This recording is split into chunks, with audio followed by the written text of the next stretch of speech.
बेटी में फर्क आखिर क्यों? उस रात जाने क्या हुआ, सोते सोते अचानक से जोर से खांसी आने लगी और मेरी आँख खुल गई। तभी आवाज़ आई, मम्मा जी ठीक हो आप?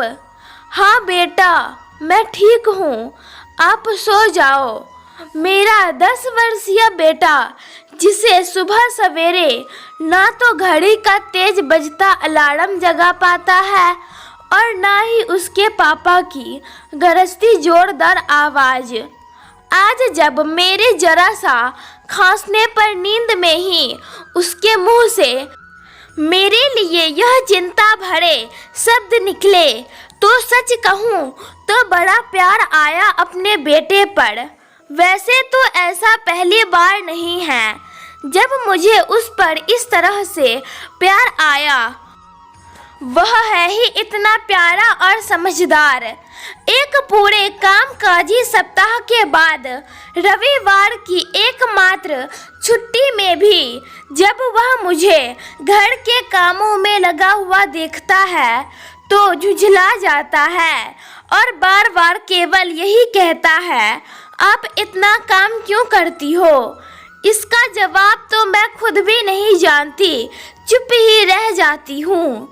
बस कोशिश करती हूँ जल्दी से जल्दी काम निपटाने की। सर्दियों में जल्दी ढलती मेरी शामें अक्सर रजाई में डूबकर स्वेटर बनने में ही व्यतीत होती है, लेकिन मेरा प्यारा बेटा मुझसे भी ज़्यादा खुश होता है।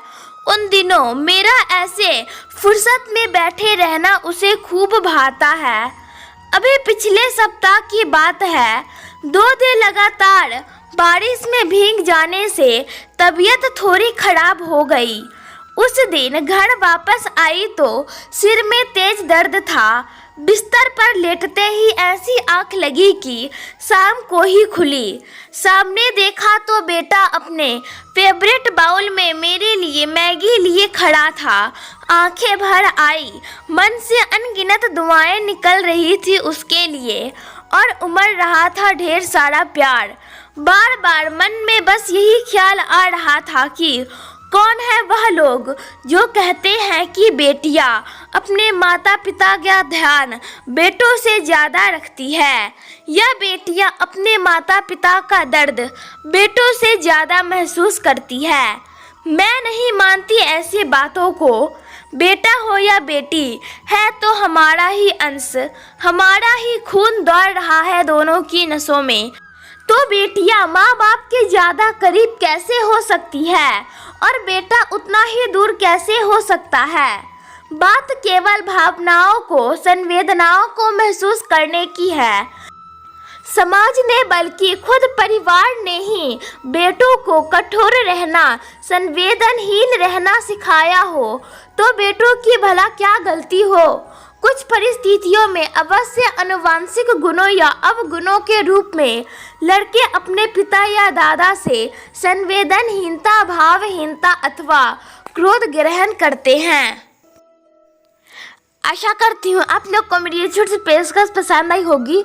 इस कहानी पर अभी क्या प्रतिक्रिया है हमें कमेंट जरूर बताइए।